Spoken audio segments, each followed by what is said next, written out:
Hello folks, welcome to the Edupedia world and I am Abhinay Gupta. Today again we'll continue with the topic the appointment and qualification of directors. Right? Pay great detail of attention because this is one of the most important chapter.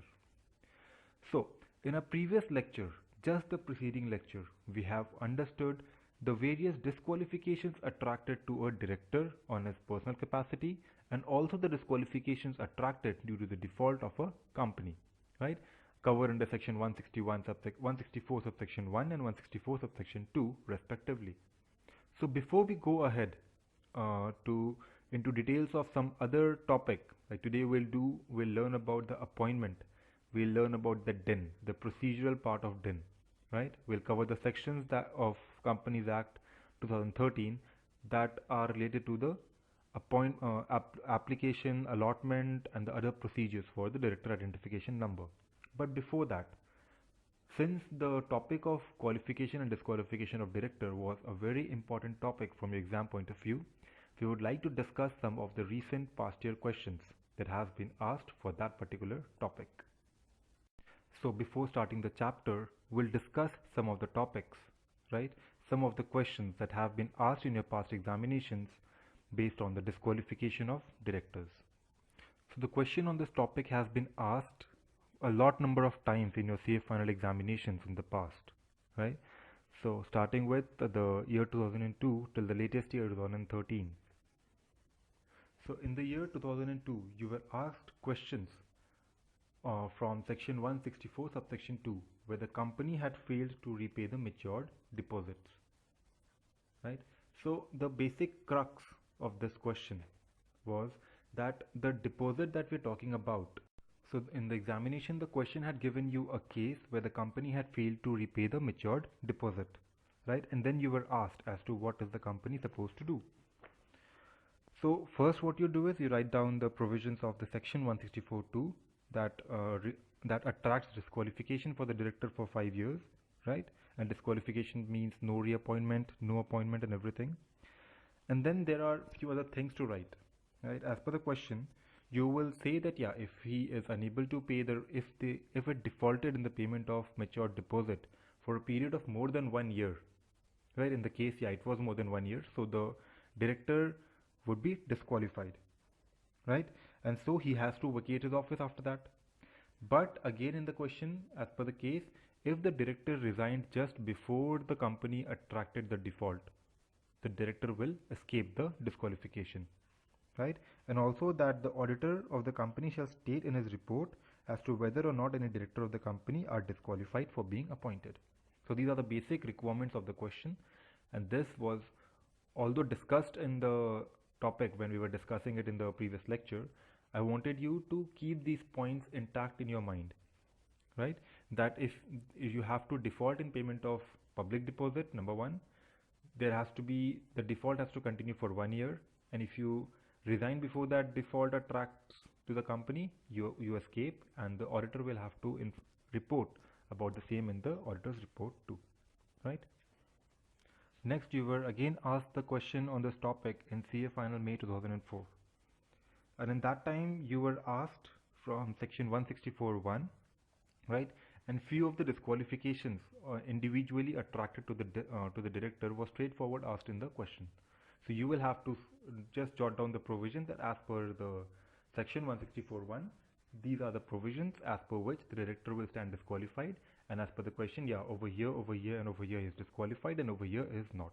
So that was a very simple and straightforward question. There is not much to explain, right? Then coming forth, you have also been asked in the question in CA Final May 2008.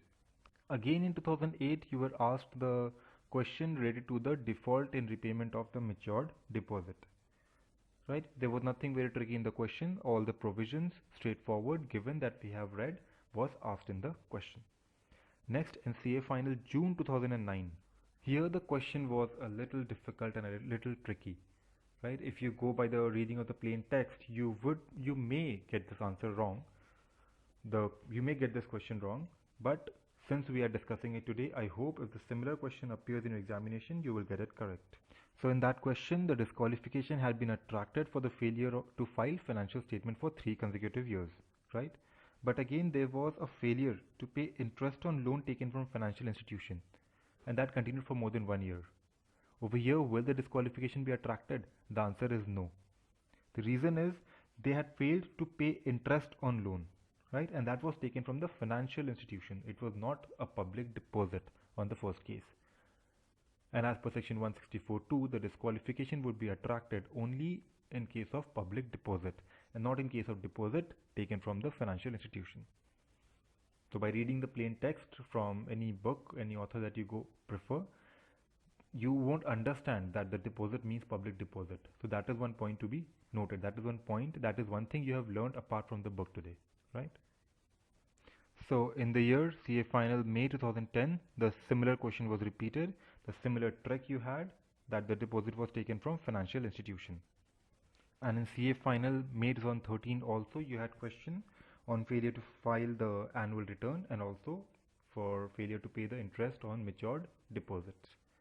So if you look at the provisions of this section and if you look at the questions, then matured deposit has been a very favorite topic for the institute. You have been asked questions 5 times already in the past years, right? And there has been different tricks in the question. So you'll have to be very keen with these topics now and understand each point in detail. If you have any confusion, you can go back to the previous lecture and understand, right? It's just a 20-23 minutes lecture, right? And everything will be refreshed in your mind again. So now we are done with covering the previous topic, discussing the questions on the topic that we have already covered in the previous lecture. We'll move ahead with the lecture and the topic for the day, right? So today we'll cover section 152 subsection 3 to 153 and 159, right? 153 to 159, all the sections, and that will deal with the director identification number. So the provisions of DIN, director identification number, will be understood at two different parameters. One is when we will discuss about the sections as referred in the topic, section 152 subsection 3 and section 153 to section 159. And when we are considering the sections, we will cover the topic in brief, right? And the second parameter will be when we'll consider the rules for 2014 that pertains to the Companies Act 2013. And when we will be discussing the rules, we will discuss the topic in greater detail, right? So when we talk about the section 152 subsection 3 says that DIN is mandatory for every director. And we have also discussed the same when we were starting the topic, that the only qualification that any director needs to hold is holding a DIN.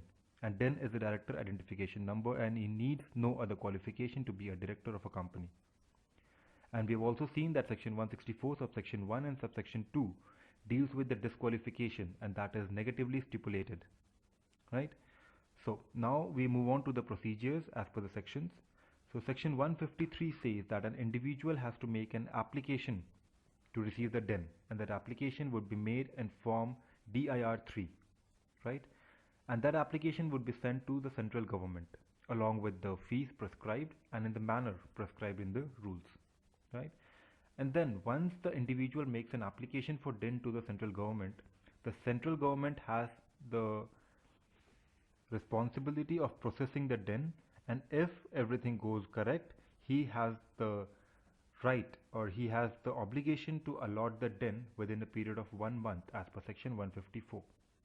And if it does not go correct, if something is missing in the details, or if some detail is found fraudulent, or if there is some other case, right? So what will be the action taken by the CG will be discussed in the rules when we cover the rules for the same, right? So moving on, when we talk about section 156, first we talk about section 155. Section 155 says that a person will hold only one DIN at a time, right? And at a time means for lifetime. But he can have another DIN if there is something major that is changing, and he has to surrender the old DIN and will apply for the new one. But that is a very rare case, because once a DIN is allocated to a person, that is his identification number with which the central government or the MCA site, right, that recognizes the person, and they keep an entire directory of that person referring to that identification number, right? So if one DIN is allotted to any person, he cannot hold another den. Neither can he apply for any other den. Right? So if he wrongfully applies or obtains or possesses another den, he will be punished for the same. Right? And we'll see the punishment for the contraventions further in the coming sections. So as per rule, as per section 155, no person is allowed to apply, obtain or possess another den when he has already been allotted a den. And if in any case a den has been wrongfully received by a person, that is, if a duplicate den has been wrongfully obtained by a person, then that den has to be cancelled or deactivated on immediate basis. Right? Then we have the provisions of section 156, as per which the director has to intimate the den within the period of 1 month to the company. Right? So when a director is appointed to the company, and after the enactment of Companies Act, the director has to hold a den to be eligible to be a director, right? But the director who were a director of a company before the enactment of this act, they will continue to be the director and will now give an application for den to the central government, right? And they will hold den within the period of next 6 months. So once the director obtains the den, they will have to intimate the den to the company within a period of 1 month. And then it is the duty of the company to intimate the den of all its directors within the period of 15 days of receipt from the director to the registrar or the other authority. Right? So as a procedure, when we go back to the previous section, section 153, the individual gives an application for the den to the central government, and central government allots the den to the applicant within a period of 1 month. And once it has been allocated to the person intimates the same to the to the company within the period of next 1 month. And after the receipt, after the company has received the den from a director, the company has to intimate the same to the registrar of company. So that is the procedure, that is the cycle that flows, right? And if the company fails to intimate the den to the registrar, then the company would attract penalty for itself, right? And that penalty for default would be for the company as well as for the officers in default, and they would combined pay a penalty of rupees 25,000, and that may extend to the maximum of rupees 1 lakh, right? Next is the provision of section 158. So whenever a director is referred to, right, he would mention his director identification number on any document, on any deed, any contract. Whenever a director signs, right, or whichever is connected to that director, the director would declare his den on that document. Wherever he signs, whatever document he furnishes, he will have to mention his den, right? And now in section 159, we talk about the punishment for the contravention of the above sections. But since we are talking about the punishment to the director, so the sections that refer to the other entity, like for example the section referring to CG allotting den within 1 month, section 154, or company intimating to the ROC, section 157, these sections will not be attracted. So the punishment is attracted only for section 152, 155 and 156. Section 152 deals with the appointment of director, and as per the appointment, the director has to have den on a mandatory basis. If he does not have the den and is being appointed, he would attract this penalty of section 159, right? And then the other provision is section 155 and 156. Section 155 deals with the person applying or obtaining or possessing another den. If he does so, he is found to be guilty and would be attracting the punishment under section 159. Next is section 156. That is, if the director, once he obtains the den, he has to inform it to the company within the period of 1 month. If he fails to do so, he will attract the same penalty, right? And what are the penalties? The punishment would be imprisonment up to the period of 6 months. That is the maximum. So the imprisonment would range from 0 period to 1 month, 2 months, 3 months, up to the maximum of 6 months. Or he would also be asked for a monetary fine, monetary penalty, that would be of rupees 50,000 plus rupees 500 per day of default, right? So if it is a default under section 152, a default in appointment, so if he has been appointed without DIN, then he would attract a penalty for 500 rupees per day up to the date till which either he obtains the DIN or he vacates the office, right? And if he holds another DIN, again the penalty of rupees 500 per day would be attracted until he disposes of the other DIN. And if he had to intimate it to the company within a period of 1 month, and he does not do so, rupees 500 per day would be attracted till the date he intimates it to the company, right? So that is the meaning of this punishment. So now I presume the various sections of Companies Act 2013 that relates with the procedural part of DIN is clear with you, right? We have discussed it in brief and we'll be covering it in detail when we discuss the rule in the next lecture. So before ending this lecture today, we would revise the various sections. Section 152 subsection 3 says that the DIN is mandatory. Section 153 talks about the point that individual has to make an application to CG, and under 154 CG has to allot DIN within a period of 1 month. As per 155, no person can hold more than one DIN. As per 156, the director has to intimate DIN to the company within 1 month.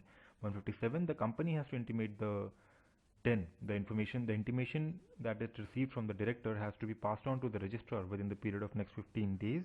And as per 158, whenever the director is being referenced in any document or wherever he signs, he has to specify and mention his DIN. And in 159, we have seen the various punishment, right? That is for an imprisonment of maximum 6 months and a monetary penalty of 50,000 or rupees 500 per day of default, right? So with that, we'll wind up the lecture today. And we'll continue with the further provisions in the further lectures. So until then, stay tuned. This is Abhinay Gupta signing off. Thank you. Bye-bye.